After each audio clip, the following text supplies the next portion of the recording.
So, Twitter has been legitimized as a space of public political debate by the Appeals Court of the United States. Donald Trump has been told that he is not allowed to block people, and that doesn't just apply to him. But we'll get to that in a minute.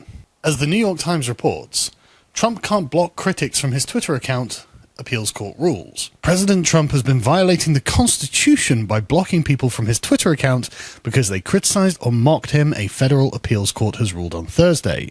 The ruling could have broader implications for how the First Amendment applies to the social media era. No kidding.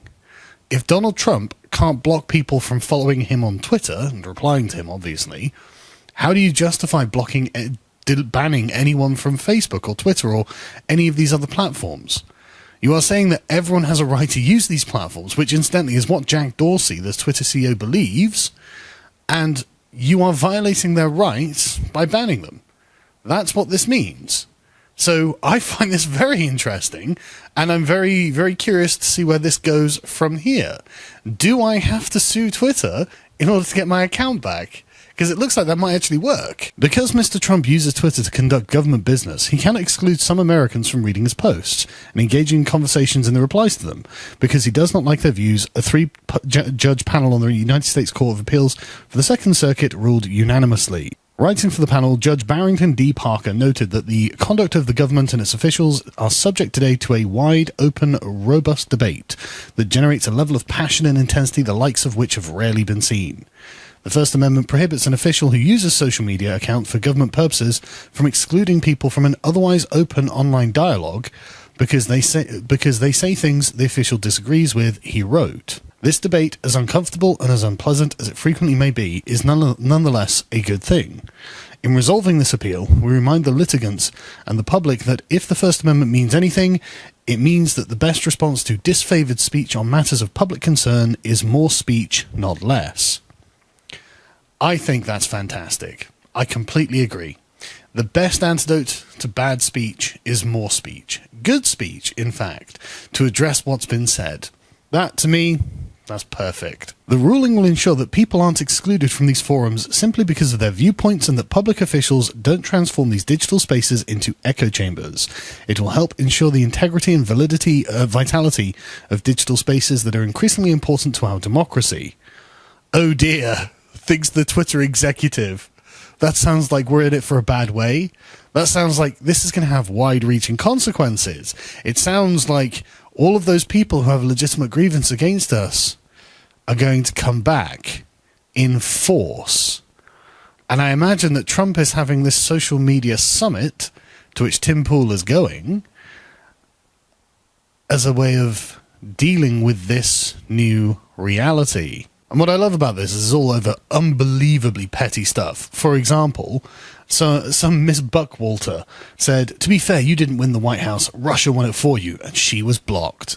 Wow, that's it. If you can't accuse the president of being a Russian puppet on his own Twitter account, what can you do? Land of the free my ass. I've been blocked by Donald Trump on Twitter. Well, okay, fine. Be careful what you wish for, because you just might get it. In the defense of these annoying, whiny leftists, Trump's defense and his legal defense on this was pretty weak. They suggested that his legal team argued, among other things, that he operated the account merely in a personal capacity and so had the right to block whomever he wanted for any reason, including because those users annoyed him by criticizing or mocking him. Come on, man. You are the president of the United States, and you tweet policy updates and political statements all the time. That's obviously not very convincing, which is presumably why Judge Parker wrote, "We are not persuaded. We conclude that the evidence of the official nature of the account is overwhelming. We also conclude that once the president has chosen a platform and opened up its interactive space to millions of users and participants, he may not selectively exclude those with views he disagrees with." Well, okay, that's fine. But then why should any other elected official be able to do the same thing? What's the rationale? Why should they have that right? If Donald Trump doesn't have it, why do any of the others have it? And that's where this is going. Because it turns out Alexandria Ocasio-Cortez isn't allowed to do it either. and it looks like she's getting sued for blocking people on the Twitter. Almost immediately after Trump was told by the court that he couldn't block people, well, people were lining up to sue her too. Former Democratic New York Assemblyman Dov Hikind then announced plans to miss Ocasio-Cortez. He had been blocked by the freshman representative on Twitter, told Fox News he was exploring where he would be filing a suit and if there would be any other plaintiffs. In an email to Fox News, he said, "Most likely will be the only plaintiff, but will be citing other examples. The claim is the same as the one against Trump. She uses that account for political/policy commentary, so to shut a citizen off from her statements is a problem, as well as blocking me from petitioning her or seeking redress." Mr. Hikind has encouraged other people blocked by her to come forward via Twitter, perhaps to find additional plaintiffs in the case. He tweeted on Tuesday, "If you or anyone you know has been blocked by AOC, please get in touch with me ASAP." Oh dear. Oh dear. That's terrible. She's going to have to unblock all those people who think she's an idiot and who will tell her that. How rough.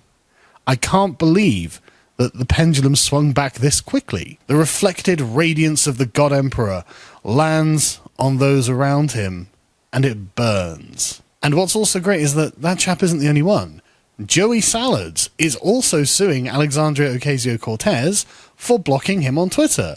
He has actually posted all of the information that he needs to do, the paperwork to fill out for the lawsuit, and he's posted it to us saying, well, we'll see if the standards apply equally. And that really is why this is necessary.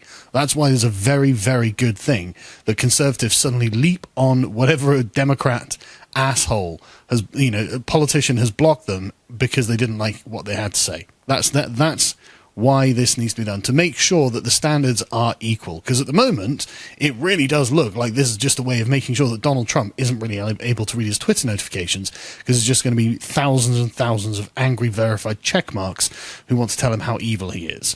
Well, if he's got to have that, why don't the rest of them have to have that? It's one rule for all, is it not?